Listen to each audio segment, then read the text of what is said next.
দরজা খিল দিয়ে চিৎ করে ফেলে দিলাম। ইস, জোরে শব্দ করো না কাকিমা, মুখে কাপড় গুজে নাও, না হলে তোমার মেয়ে চলে আসবে। সেদিনের পর থেকে কাকিমার সাথে কি হলো তা আমি কোনো দিন ভুলব না। গ্রীষ্মের এক দুপুর আমার পড়ার ঘরের জানলা দিয়ে সাগরিকাদের বাড়ির বাথরুম দেখা যেত। তার আগে বলে দেই, আমি ভীষণ নিম্ন মধ্যবিত্ত পরিবার থেকে এসেছি, তাই সেখানে বাথরুম আর স্নানঘরে বিশেষ দরজা ছিল না। আমি চেষ্টা করতাম ওদের দেখতে বা ওকে, ওর মাকে দেখতে। মাঝে মাঝেই ওদের চোখে চোখে রাখতাম। লোকলজ্জার ভয়ে আমি বেশি সাহস দেখাতাম না। সাগরিকা ওর মাসির বাড়ি যাবে বলে জামাকাপড় বদলাতে এলো। আওয়াজ পেতেই আমি উকি মেরে ওর দিকে তাকালাম। বেশি দূর নয় বলেই ভালোভাবে দেখা যেত। মনে ভীষণ কৌতূহল হচ্ছিল। এই অবস্থায় সাগরিকার নতুন এক সেট জামাকাপড় পরে নিল। আমগাছের আমগুলো দারুণ দেখতে। আমার মনে হচ্ছিল যদি একবার পেতাম একটু ছুতে। গুনগুন করে গান গাইছিল। আমার সারা শরীর ভয় আর উত্তেজনায় কাঁপছে। বেশি সাহস করে সামনেও যেতে পারছি না, যদি সাগরিকা দেখে ফেলে।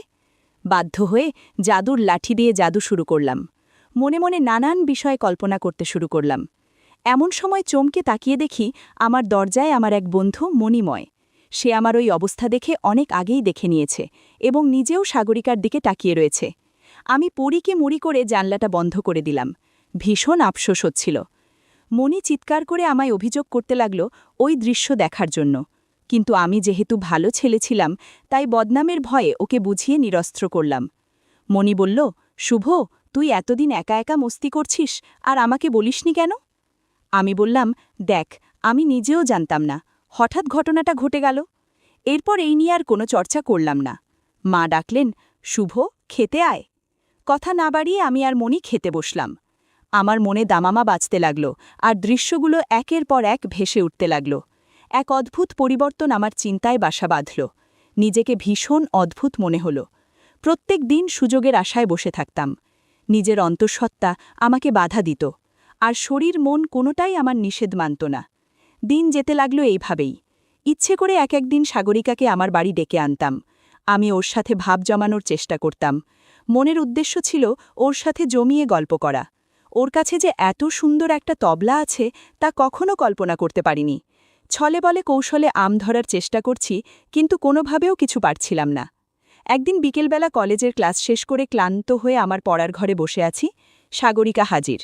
কি গো শুভদা, আজ কলেজ থেকে এত তাড়াতাড়ি? আমি বললাম, না রে, আজ ভীষণ ক্লান্ত লাগছে। মনের ব্যভিচারকে সামলে রেখে ওকে বললাম, তুই আজ পড়তে যাসনি? ও বলল, আজ স্বপন কাকু এসেছে তাই পড়তে যাব না। স্বপনদাকে আমি চিনি প্রায় 4 বছর ধরে। উনি খুব ভালো কম্পাউন্ডার। যখন সাগরিকার মায়ের পড়ে গিয়ে হাত ভেঙে যায় তখন উনি এসে ব্যান্ডেজ করেছিলেন। উনি সম্পর্কে সাগরিকার কাকু হন। আমাদের ক্লাবে আড্ডা দেন বলে আমরা ওনাকে স্বপনদা বলি। এমন সময় আমি একটা বই সেলফ থেকে পারব বলে সেলফের দিকে এগোতেই সাগরিকার সাথে ধাক্কা লেগে গেল। আমি ইচ্ছে করে একটা কাণ্ড ঘটালাম। সাগরিকা উফ করে উঠল ব্যথায়। আমার দুষ্টুমি দেখে বলল, শুভদা, এমন করলে মাকে বলে দেব। অপমানে আর লজ্জায় আমার মুখ লাল হয়ে গেল। আমি আর কোনো কথা বললাম না। সাগরিকা আস্তে আস্তে চলে গেল। অজানা ভয়ে সিটকে রইলাম, যদি সাগরিকা মাকে বলে দেয়। ওর মায়ের নাম গোপা। পাড়ার সবাই পোপা কাকিমা বলে ডাকে। বয়স আনুমানিক ৩৯ বছর। ওর মায়ের বর্ণনা দিতে আমাকে কিছু বিশেষণ ব্যবহার করতে হবে। শ্রোতাবন্ধুরা, তোমরা যদি একদম খোলামেলা গল্প শুনতে চাও তাহলে কমেন্টে দেওয়া লিঙ্ক থেকে আমার ওয়েবসাইট ভিজিট করো। সেখানে একদম খোলামেলা গল্প দেওয়া আছে।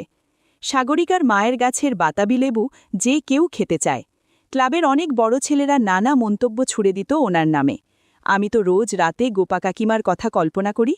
নানা উচিলায় তাদের বাড়ি যাওয়া আমার নিত্যকর্ম ছিল, কিন্তু কিছুতেই কিছু সুবিধে করতে পারছিলাম না। এমন সময় গোপা কাকিমার গলার আওয়াজে আমার শির দ্বারায় ঠান্ডা স্রোত বয়ে গেল। দেখি আমার মায়ের ঘরে এসে মাকে কিছু বলছেন। আমি মনে মনে ভাবলাম, আজ আমার শেষ দিন। আমার মা খুব রাগী আর অন্যায়কে আমল দেন না, আর আমার এই ঘৃণ্য কর্ম যদি বাবা জানতে পারে তাহলে আমার নিস্তার নেই। দরজা বন্ধ করে চোখ বন্ধ করে খাটে বসে রইলাম খারাপ সময়ের আশায়। কতক্ষণ কাটিয়েছি আমার মনে নেই। মাথায় একটা নরম হাতের ছোঁয়া। চমকে উঠে দেখি গোপা কাকিমা। হেসে বললেন, কি ব্যাপার, সন্ধেবেলা তুমি এইভাবে বসে আছো কেন শুভ? আমার সব যন্ত্রণার অবসান হয়ে গেল। আমিও বিগলিত হয়ে বললাম, কলেজে চাপ আছে প্র্যাকটিক্যাল ক্লাসের, তাই একটু ঝিরিয়ে নিচ্ছি। গোপা কাকিমা পাতলা সুতির শাড়ি আর ব্লাউজ পরেছিল, বেশ পুরনো, আঁচল অগোছালো। আমি তার সাথে কথা বলতে আর চোখে এদিক সেদিক তাকাচ্ছি। কিছুক্ষণ কথা বলার পর আমি বুঝে নিয়েছি সাগরিকা তার মাকে কিছু বলেনি। উনি বললেন, শুভ, আমায় একটু সাহায্য করতে হবে। আমি বাধ্য ছেলের মতো বললাম, বলুন কি করতে হবে। সাগরিকা অঙ্কটা নিয়ে গোলমাল করছে, আর ওর দিদিমণি ওকে ঠিকমতো সময় দেয় না। ওর বাবা বলল, তুমি নাকি অঙ্কে ভালো, দেখো না যদি দিনে 1-8 ঘন্টা পড়িয়ে দিতে। একটু কথায় সুরে অনুগ্রহ মনে হলো, আমার কাছে সেটাই বড় সুযোগ। 7-5 না ভেবে জিজ্ঞাসা করলাম, মাকে জিজ্ঞাসা করেছেন? উনি সাথে সাথে জবাব দিলেন, হ্যাঁ হ্যাঁ, দিদি তো বলল তুমি সময় দিলেই হবে। আমার একটু অবাক লাগলো, কারণ গ্রামে ভালো ছেলের অভাব নেই। আমার প্রতি এই অনুগ্রহ দেখাবার কি মানে? সাগরিকাকে পড়ালে কিছু টাকা নিশ্চয়ই পাবো, আর যদি গোপা কাকিমাকে চোখের দেখা সামনে থেকে দেখতে পারি তো মন্দ কি। আমি এক প্রকার নীরব সম্মতি জানালাম। উনি ফিরে গেলেন। মাকে বললাম, সাগরিকার মা তোমায় কি বলল? মা কোনো সন্দেহ না করেই বলল, তোকে কাল সন্ধে থেকে পড়াতে বলেছে, আর 200 টাকা মাসে দেবে বলেছে।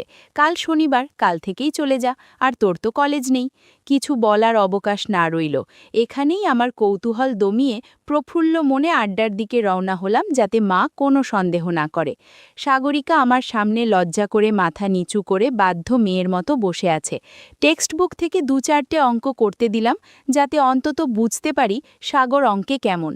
ওদিকে কল ঘরে পানি পড়ার আওয়াজ পাচ্ছি। মনে এক অদ্ভুত আনন্দ।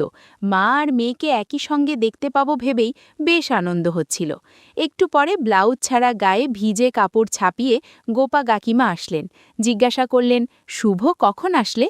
আমি আনমনা হয়ে ভাবছি, হালকা চীনা সাবানের সুন্দর গন্ধে মন ভরে গেল। কি যে অপরূপ লাগছে তা বলে বোঝানো যাবে না। কাকিমা বললেন, আমি কাপড়টা ছেড়ে আসি, তারপর চা দিচ্ছি, তুমি বসো, বলে হুড়মুড় করে পাশের ঘরে চলে গেলেন। আমার বাজ পাখির মতো চোখ এক ঝটকায় না দেখা সব কিছু দেখে দেখে মন জুড়িয়ে নিল। সেদিনের মতো আমায় সাগরের বাড়ি থেকে ফিরে আসতে হলো খালি হাতেই। ভীষণ ক্লান্ত, দ্বিধাগ্রস্ত হয়ে নিজের পড়ার ঘরে চলে গেলাম। হঠাৎই একদিন সন্ধেবেলা বাবা অফিস থেকে সবে ফিরেছেন। ওদের বাড়ি থেকে গোপা কাকিমার চিৎকার শুনেই বাইরে দৌড়ে বেরিয়ে গেলাম। দেখি গোপা কাকিমা ওদের উঠোনের টিনের বাথরুমের ঘেরা জায়গাটায় পড়ে গিয়েছেন। বাবাও আমার সাথে দৌড়ে এসেছেন। উনি শুধু, বাবাগু, উফ, বিষাক্ত কিসে যেন কামড় দিয়েছে, বললেন। এদিকে আমি তার ব্যথার দিকে না ভেবে ভিজে কাপড় দেখার সাথে লেপ্টে থাকা দৃশ্যগুলো মুখস্থ করছি। যাই হোক, বাবা আমাকে ধমক দিয়ে বললেন, ওনাকে তোল, পাজাকোলা করে আর বিছানায় শুইয়ে দে, না হলে এখানে পড়ে পড়ে ঠান্ডা লেগে যাবে। বাবা স্বপনদাকে ফোন করে দিলেন, আর সাগরিকাকে বললেন গোপা কাকিমার কাপড়টা পাল্টে দিতে। আমি কাকিমাকে তুলে বিছানায় নিতে হিমশিম খেয়ে গেলাম। এত ভারী যে কি বলবো। বিশেষ করে গাছের ডাবগুলো কম করে হলেও 4 কেজি করে হবে। এভাবে বেশ কিছুদিন কেটে গেল। একদিন গোপা কাকিমা বলে উঠল, সাগরিকার জন্য অন্য একজন টিচার খুঁজব। করকর করে বাজ পড়ার মতো এটা কি ঠিক শুনছি? আমি সাগরকে পড়ানোর পর থেকে ওর হাফ ইয়ারলি যথেষ্ট ভালো, 74 পেয়েছে অঙ্কে, তারপরও অন্য টিচার? ভীষণ সন্দেহ হলো।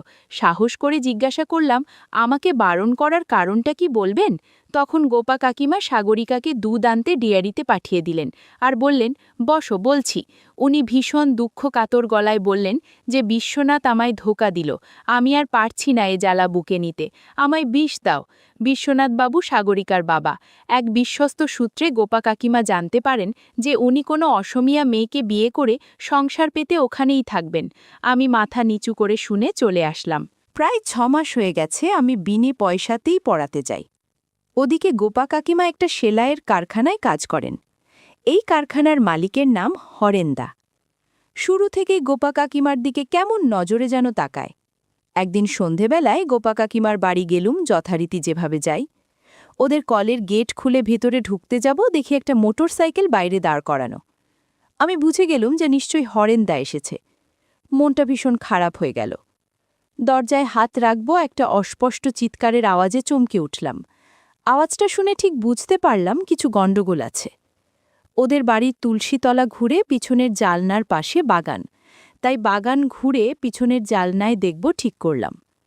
রাত্রি 8টা বাজে, টিম করে একটা টেবিল ল্যাম্প জ্বলে। একটু বাঁক নিয়ে ওদের জানলার কাছে চোখ রাখতে আমার হৃৎপিণ্ডটা ধরভর করে উঠল। আমি কি দেখছি, স্বপ্নেও ভাবিনি এসব দেখতে হবে। দেখেই ভীষণ কান্না পেল। এও কি কঠোর বাস্তব? সারা ঘরে অদ্ভুত থপথপ শব্দ হচ্ছে আর গোপা কাকিমা চিৎকার করছে। প্রায় 10 মিনিট পর জোরে চিৎকার দিয়ে গোপা কাকিমা শুয়ে পড়ল।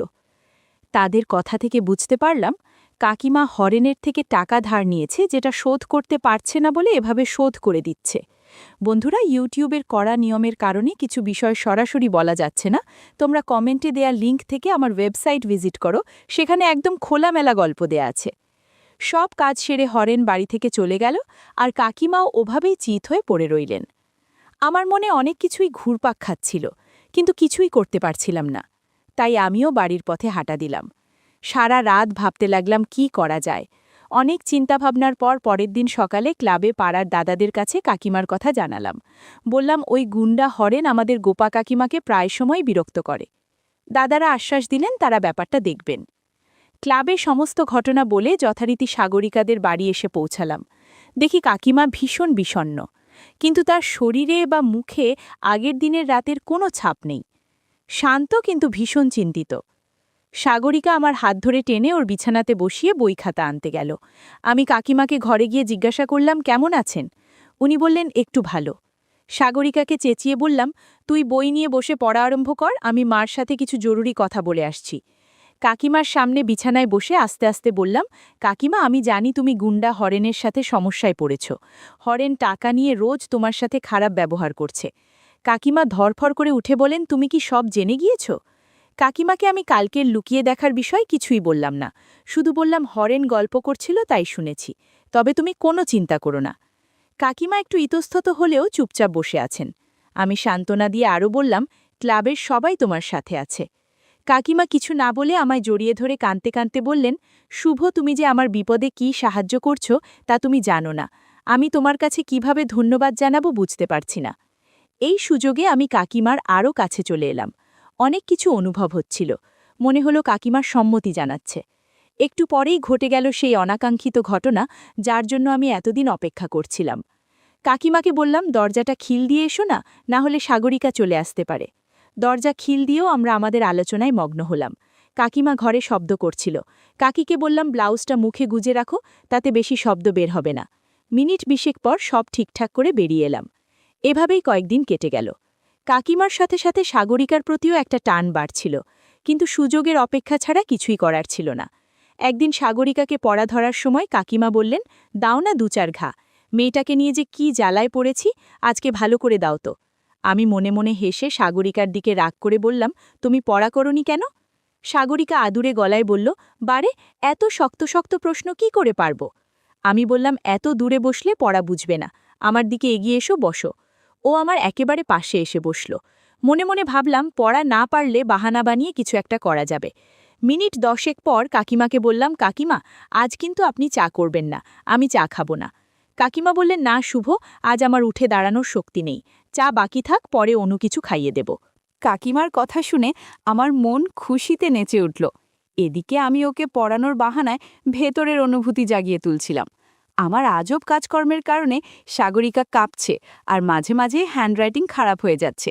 ওর হাবভাব দেখে বলতে পারলাম তৈরি হয়ে গেছে। আর একটু ভালোভাবে তাকিয়ে দেখলাম মৌচাক দেখা যাচ্ছে।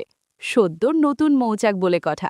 শ্রোতা বন্ধুরা, তোমরা যদি একদম খোলামেলা গল্প শুনতে চাও, তাহলে কমেন্টে দেয়া লিঙ্ক থেকে আমার ওয়েবসাইট ভিজিট করো, সেখানে একদম খোলামেলা গল্প দেয়া আছে। ঘণ্টাখানেক সাগরিকাকে পড়ানোর পর বলল, শুভদা, তুমি রোজ এভাবে আমাকে অঙ্ক করাবে, আমি মাকে কিছুই বলবো না। ওর কথা শুনে মনে হলো আমার অপেক্ষার ফল আমি পেয়েছি। সেদিনের পর থেকে সাগরিকা স্কুলে গেলে ওর মাকে ঘণ্টাখানেক অঙ্ক শেখাই, আর রাতে টিউশন পড়ানোর সময় সাগরিকাকে অঙ্ক শেখাই।